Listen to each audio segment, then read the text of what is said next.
নমস্কার বন্ধুরা, আমি শম্পা সরকার। আজকে নিয়ে এসেছি মটরশুঁটির কচুরি। প্রথমে একটি মিক্সিং জারে মটরশুঁটিগুলোকে নেব। দুটো কাঁচা লঙ্কা, একটু আদা কুচি বা আদা পেস্ট দিয়ে সামান্য জল দিয়ে পেস্টটা রেডি করে নেব।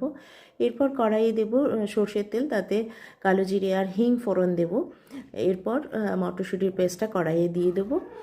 হালকা করে নাড়তে নাড়তে এরপর নুন চিনি পরপর দেবো, দিয়ে জলটাকে টানিয়ে নিতে হবে। 1 চামচ বেসন দিয়ে দেবো, যাতে মটরশুঁটি পেস্টের এক্সট্রা ময়েশ্চারটা চলে যায়। এরপর যখন মটরশুঁটি পেস্টটা কড়াই থেকে উঠে যাবে, তখন আমরা এটাকে নামিয়ে নেব। নামিয়ে নেওয়ার পর আমরা ছোট ছোট নারকেল নাড়ুর আকারে এগুলোকে গোল গোল করে রাখবো। আর ময়দা আমি আগে থেকেই মেখে নিয়েছিলাম, যেরকমভাবে আমরা লুচির ময়দা মাখি, যেভাবে ময়াম দিই সেভাবেই।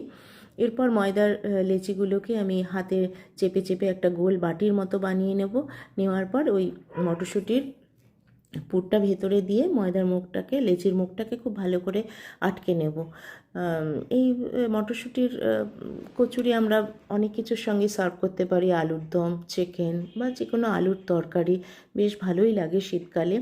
এরপর লেচিতে হালকা তেল মাখিয়ে আমরা এটাকে বেলে নেব। আর অন্যদিকে কড়াইয়ে আমি তেল বসিয়ে দিয়েছি তেলটা গরম হওয়ার জন্য। দেখুন তেলটা খুব ভালো মতো গরম হয়ে গেছে। আমি কচুরিটাকে তেলেতে ছেড়ে দিয়েছি। দেখুন কীভাবে সুন্দর করে ফুলে উঠেছে। প্রত্যেকটা কড়াইশুঁটির কচুরি কিন্তু এভাবে ফুলে উঠবে। আর আমি এখানে ছোট আলুর দমের সঙ্গে সার্ভ করেছি। আপনারাও বাড়িতে চেষ্টা করবেন, খুব সুন্দর হবে আশা করি। দেখুন ভিতরে পুরটা কি সুন্দর ছড়িয়েছে।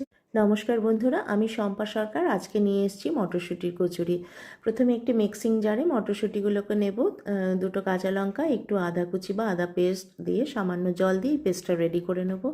এরপর কড়াইয়ে দেব সর্ষের তেল, তাতে কালো জিরে আর হিং ফোড়ন দেব। এরপর মটরশুঁটির পেস্টটা কড়াইয়ে দিয়ে দেবো। হালকা করে নাড়তে নাড়তে এরপর নুন চিনি পরপর দেবো, দিয়ে জলটাকে টানিয়ে নিতে হবে। 1 চামচ বেসন দিয়ে দেবো, যাতে মটরশুঁটি পেস্টের এক্সট্রা ময়েশ্চারটা চলে যায়। এরপর যখন মটরশুঁটি পেস্টটা কড়াই থেকে উঠে যাবে, তখন আমরা এটাকে নামিয়ে নেব। নামিয়ে নেওয়ার পর আমরা ছোট ছোট নারকেল নাড়ুর আকারে এগুলোকে গোল গোল করে রাখবো। আর ময়দা আমি আগে থেকেই মেখে নিয়েছিলাম, যেরকমভাবে আমরা লুচির ময়দা মাখি, যেভাবে ময়াম দিই সেভাবেই। এরপর ময়দার লেচিগুলোকে আমি হাতে চেপে চেপে একটা গোল বাটির মতো বানিয়ে নেওয়ার পর ওই মটরশুঁটির পুরটা ভেতরে দিয়ে ময়দার মুখটাকে, লেচির মুখটাকে খুব ভালো করে আটকে নেব। এই মটরশুঁটির কচুরি আমরা অনেক কিছুর সঙ্গে সার্ভ করতে পারি। আলুর দম, চিকেন বা যে কোনো আলুর তরকারি বেশ ভালোই লাগে শীতকালে।